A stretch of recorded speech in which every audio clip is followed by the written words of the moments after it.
Chers amis internautes de Esaü TV, bienvenue dans ce nouveau numéro de votre émission Nansouba Week. Aujourd'hui, dans le menu Beidi, nous découvrons pour vous les Style House, une créatrice de mode ici même à Parakou. Et dans la rubrique Grogne matinale, les populations de Parakou s'attardent sur la situation de certaines routes de Parakou. Le zapping, bien évidemment, viendra nous donner une pause avant de revenir sur ce plateau pour continuer dans Yébou. Et aujourd'hui, on reçoit pour vous un baobab de la culture béninoise. Il s'agit de Seydou Bara Sounon, le griot.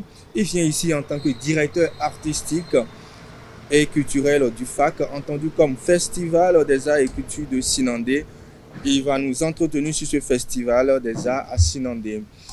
Alors, installez-vous confortablement, on revient pour le déroulement.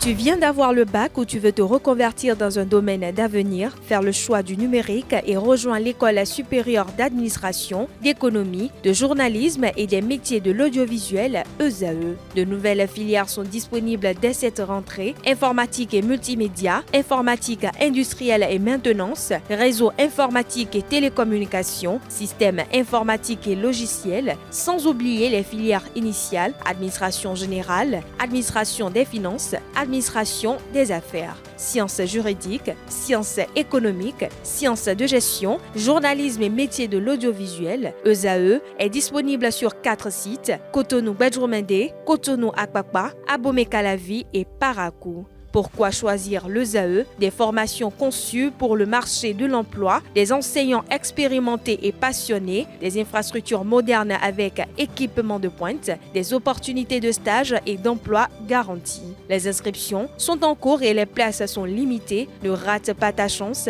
donne vie à tes ambitions avec l'ESAE. Contacte-nous vite par appel ou par WhatsApp au 01 98 98 14 00 ou via email scolarité@esae.bj et visite notre site web www.esae.bj. Ton futur commence maintenant avec l'ESAE. Tu investis dans un avenir professionnel, concret et sécurisé. ESAE, l'excellence à un nom.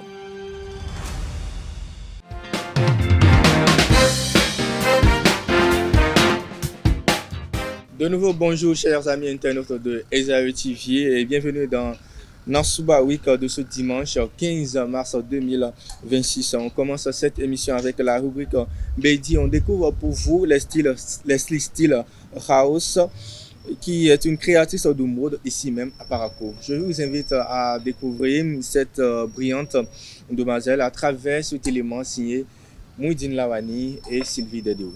La mode ne se résume plus à des tendances venues d'ailleurs. Elle se façonne sur place, s'affirme et s'adapte aux réalités locales. Parmi celles qui participent à cette dynamique, Leslie Stillhouse, une styliste au parcours peu commun. Avant les tissus et les machines à coudre, Leslie a d'abord fréquenté les salles de cours. Licenciée en comptabilité finance et diplômée de l'école normale, elle suit un parcours académique classique, bien loin, à première vue, de l'univers de la mode. Pour moi, la passion pour la mode, c'est depuis mon enfance en fait. Bon, j'aimais la couture depuis que j'étais toute petite, mais mes parents ne me permettaient pas de prendre cette branche-là. Tu dois étudier. Bon, j'ai étudié, j'ai fini. Après les études, on était là aérés. J'ai fait un tour à l'école normale. J'ai fait l'ENI. J'ai fini. J'ai commencé par enseigner petit à petit. Mais à chaque fois quand je vais voir ma couturière, elle ne cessait de me dire: toi, on dirait que tu as mal choisi ta branche. Bon, qu'est-ce que tu dis par là? Elle me dit si je pouvais aussi faire dans la mode, vu ma manière de venir expliquer les dessins que je l'amenais, elle confessionnait. Quand je porte, les gens aiment et ça fait le tour de la ville. Donc, elle me proposait ça à chaque moment. Voilà que, bon, ici au Bénin, l'enseignement, bon, encore dans les privés, là, ça ne nous rapportait pas grand-chose. J'ai dit, pourquoi ne pas essayer? C'est ainsi que naît dans le quartier Arafat de Parakou, Leslie Stillhouse, un atelier de création où se rencontrent modernité, élégance et inspiration africaine. Chaque tenue est pensée sur mesure avec une attention particulière portée à la silhouette et à la personnalité du client. Derrière la créativité, il y a aussi une gestion maîtrisée. Grâce à sa formation, la styliste développe une véritable vision entrepreneuriale.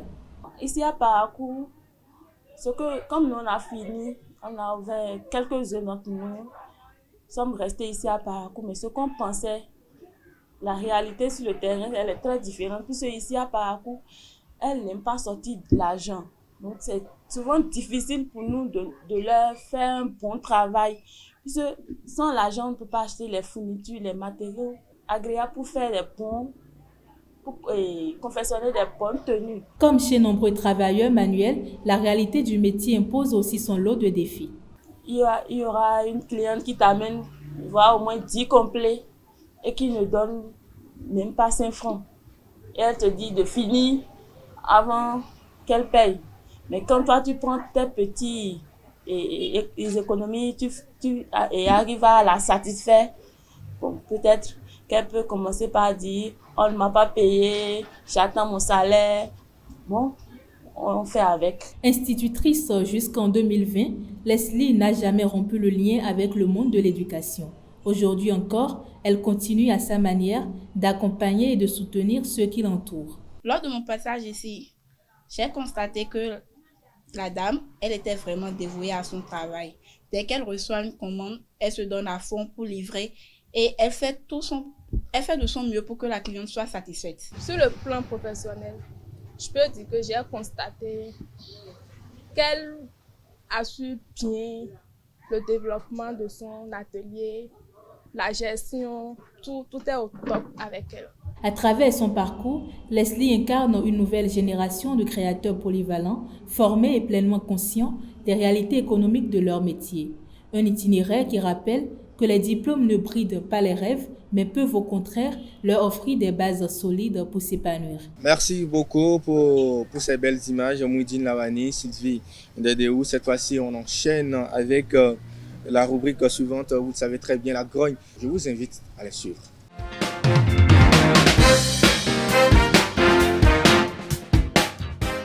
La divagation des bêtes engendre beaucoup de dégâts dans la commune de Parakou. Effectivement, quand vous circulez un peu dans la ville de Parakou, vous constatez effectivement qu'il y a des animaux un peu partout qui circulent sur les voies publiques.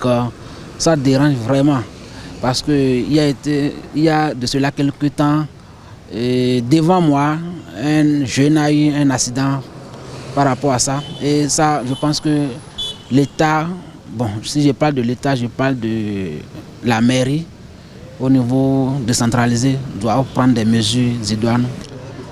Tous les jours, là, les grogneurs disent ça. Mais l'actuel maire là, n'a pas pris ça au sérieux. Lui n'est pas là pour ça. C'est au temps de Charles Toko que tout se passait très bien. On voit les militaires et dans la ville là, ils viennent ramasser ça. Mais maintenant là, non. Donc moi, mon problème est que quand je suis sur ma moto, je surveille tout ça là. Je ne fais pas la vitesse à cause de ça. Parce que si jamais une bête te fait tomber là, c'est sûr que tu as affaire avec l'hôpital. Et c'est des dépenses. Le propriétaire des bêtes là ne viendra pas pour te supporter. Et ça devient même un fait social que tout le monde doit y penser. Parce que on voit des animaux se divaguer de n'importe comment en désordre. Et nous savons que la ville est constituée de beaucoup de citoyens. Lors de la circulation, ça peut créer beaucoup d'accidents. Les imprévus peuvent arriver.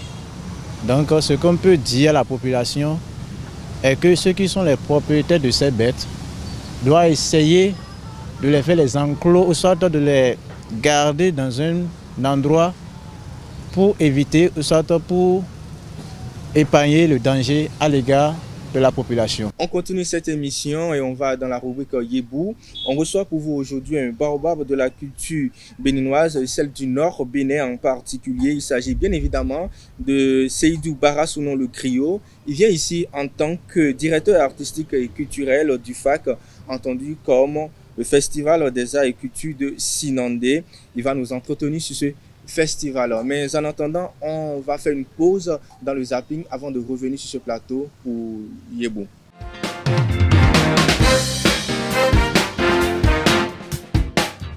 Quel est le second nom de l'hymne national?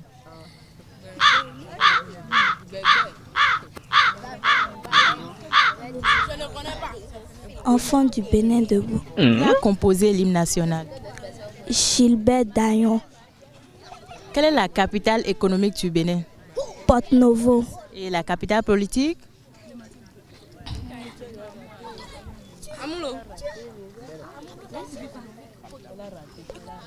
Cotonou. Définis-moi la CEDEAO. Communauté économique des États de l'Afrique de l'Ouest. On t'a déjà soufflé ça ou bien? Non, on t'a soufflé ça, j'ai entendu. Alors, en quelle année le Bénin est devenu membre de la CEDEAO? En 1986. En 1900? En 1986. Tu es sûr? Qu'est-ce que la CEDEAO? La CEDEAO, Communauté économique des États de l'Afrique de l'Ouest. La Sénat? Comité électoral national autonome. La RAC? Aïe! Haute autorité audiovisuelle. Regarde-moi au lieu de regarder là-bas. La RAC? Audiovisuelle et de la haute autorité de l'audiovisuel et de la communication. Alors, quel est le nom du ministre de la Santé du Bénin? Benjamin Oupati. Quel est ton rêve d'avenir? Quand tu as grandi, tu es devenu quoi? Sobata. C'est quoi Sobata? J'aime pas bêtises, hein. Tu es devenu quoi? Je vais devenir Foga. Je vais devenir monsieur de Franchet.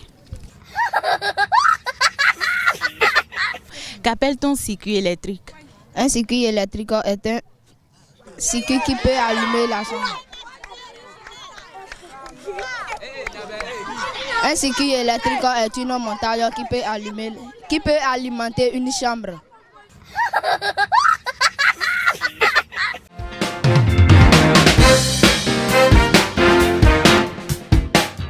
Comme annoncé, je reçois pour vous Seydou Barasounon qui est déjà dans nos locaux et il est ici en tant que le directeur artistique du Festival des Arts et Cultures de Sinandé. Il vient nous parler de ce festival, comment se passe l'organisation, quels sont les objectifs et à quoi on va s'attendre dans les jours à venir. Bonjour l'artiste. Oui, bonjour monsieur le journaliste. Je suis Seydou Barasounon, artiste et professionnel de la culture.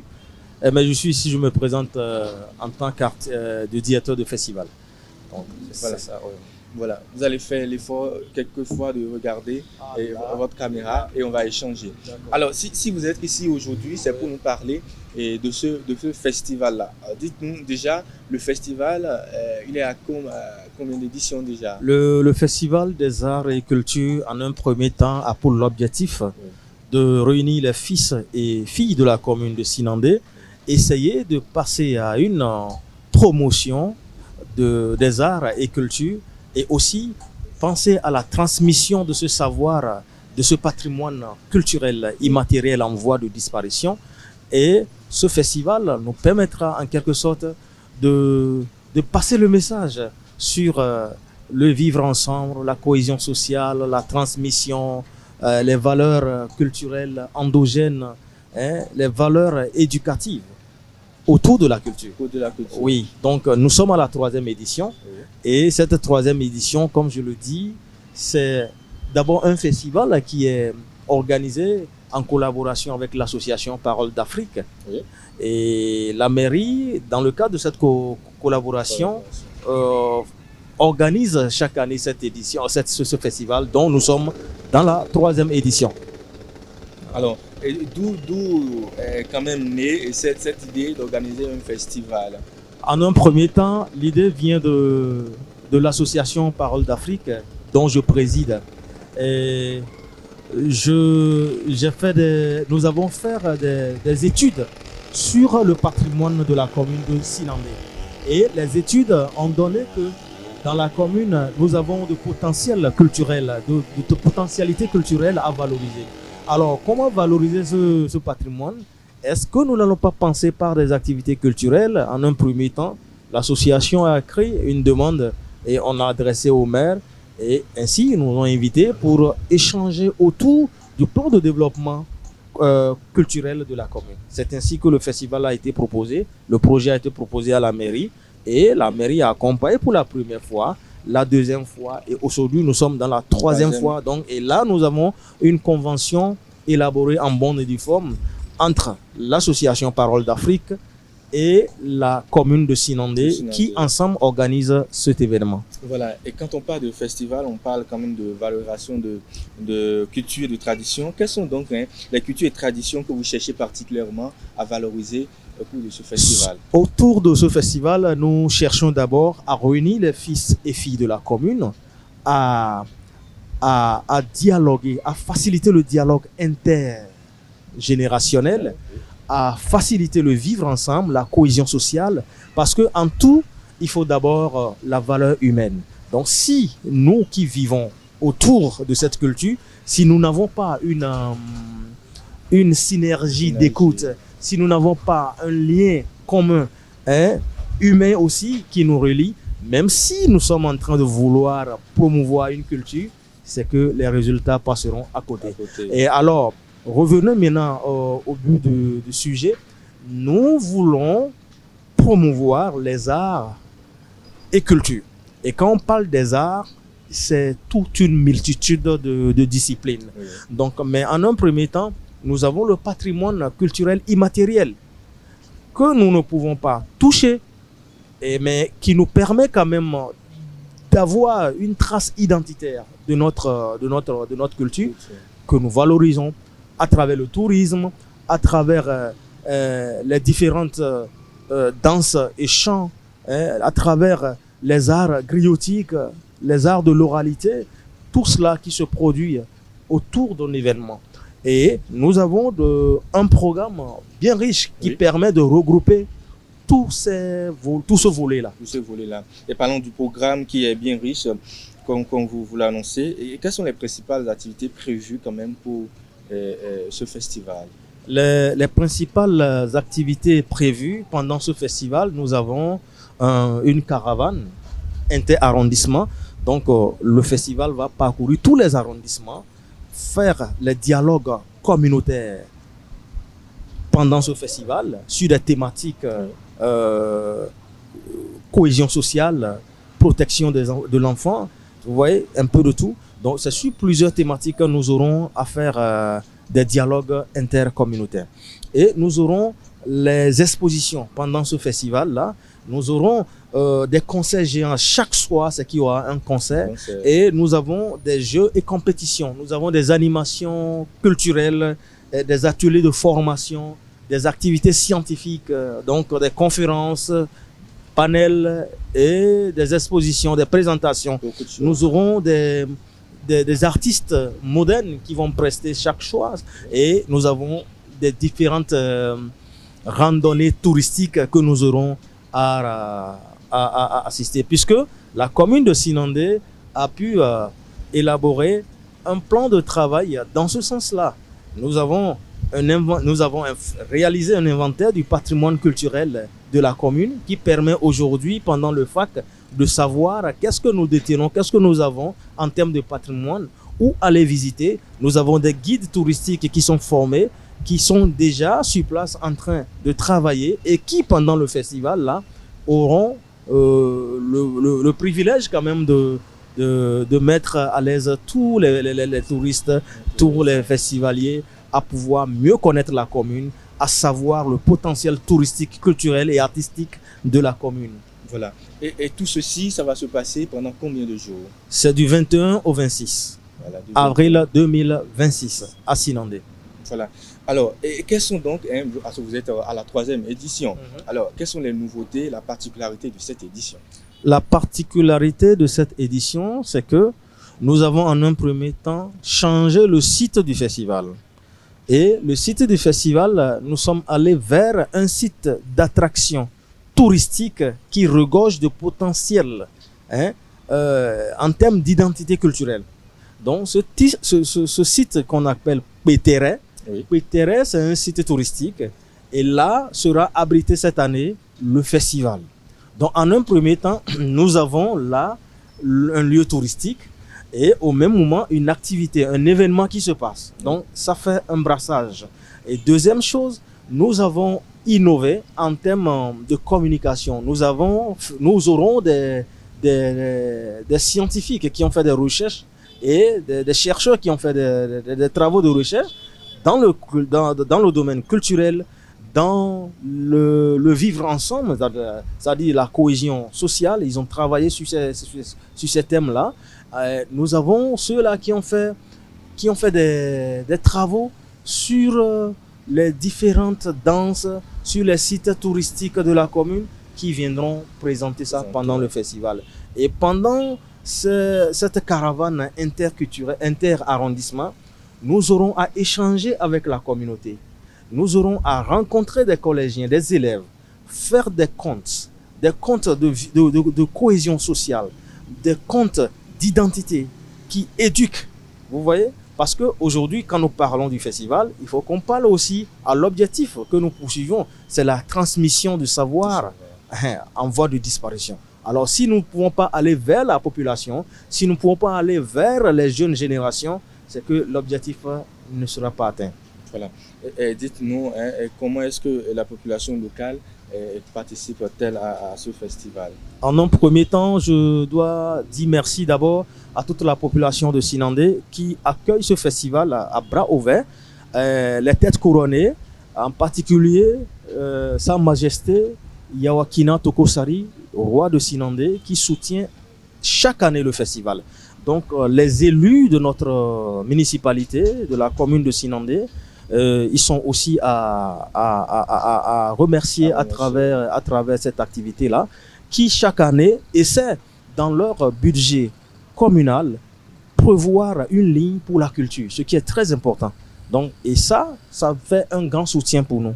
Et l'innovation encore, c'est que cette année, notre thème, c'est l'identité culturelle et cohésion sociale pour un développement local durable. Ça veut dire, à travers la culture, le tourisme, à travers les arts et tout ce que nous avons autour de nous, nous pouvons valoriser, nous pouvons développer notre localité.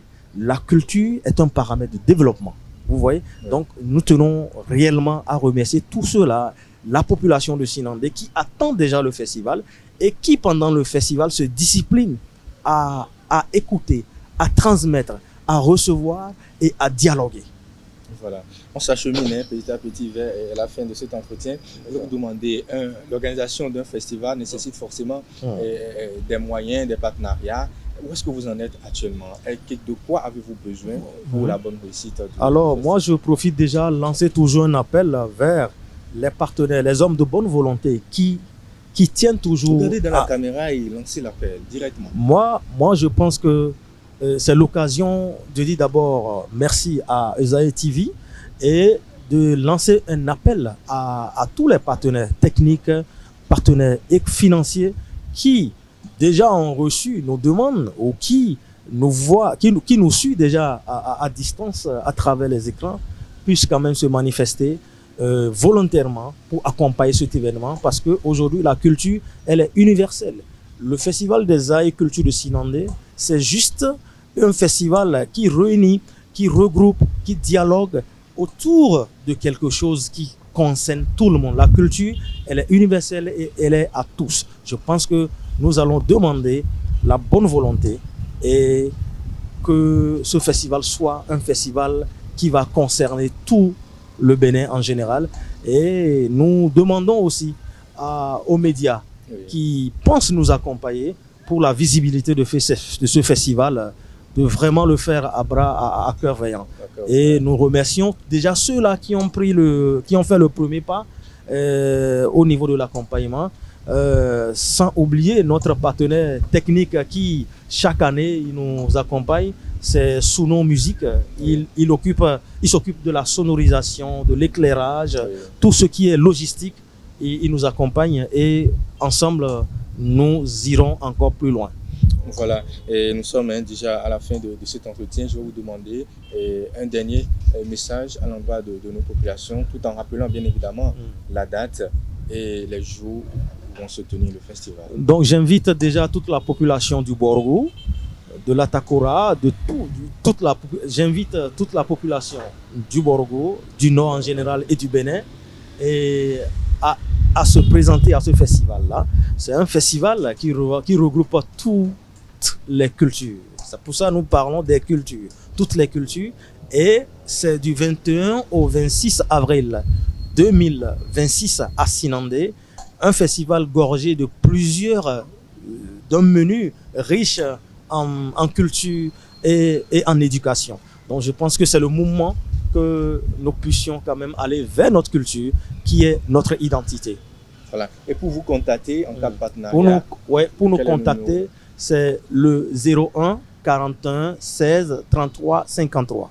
Voilà, merci beaucoup Seydou Barasounon. Merci. Merci d'être venu sur notre plateau. Nous, on a fini cette émission et vous avez compris très bien, la culture, les arts sont à valoriser à Sinandé. Faites-y un tour, je pense que vous ne serez pas déçus. Et d'ici là, nous, on a fini cette émission. On va revenir dimanche prochain pour un nouveau numéro de votre émission dans Souba Week.